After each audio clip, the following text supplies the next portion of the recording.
معاشرے میں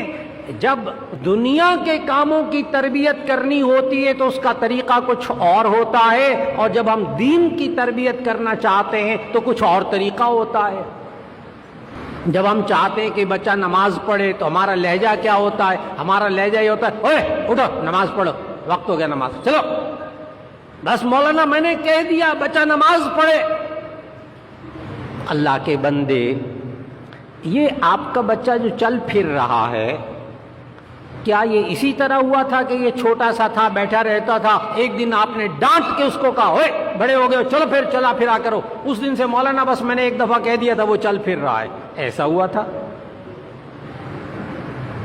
کیا یہ جو بچہ آپ کا کھاتا پیتا ہے ماشاءاللہ، دو دو تین تین روٹیاں کھا جاتا ہے، کیا ایسا ہوا کہ یہ دودھ پیتا تھا اور ایک دن جناب آپ نے اس کو ڈانٹا اور بڑے ہو گئے اب کھایا کرو روٹی، بس اس دن سے مولانا روٹی کھا رہا ہے؟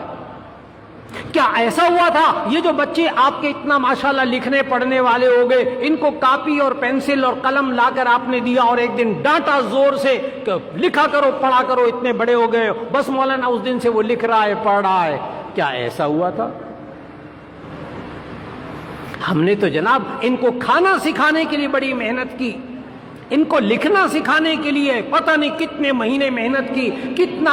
پیسہ خرچ کیا، کتنے کتنے اسکولوں میں ان کو پڑھایا، تب کہیں جا کر ان بیچاروں کو لکھنا آیا، کتنی ماں نے محنت کی تب اس کو کھانا آیا، کتنی باپ ماں نے محنت کی تب اس کو چلنا آیا۔ نماز کے لیے بھی محنت کرنا پڑے گی، اسی طرح آہستہ تدریجاً درجہ بدرجہ آہستہ آہستہ ماحول بنانا پڑے گا، سکھانا پڑے گا دین پر لانے کے لیے۔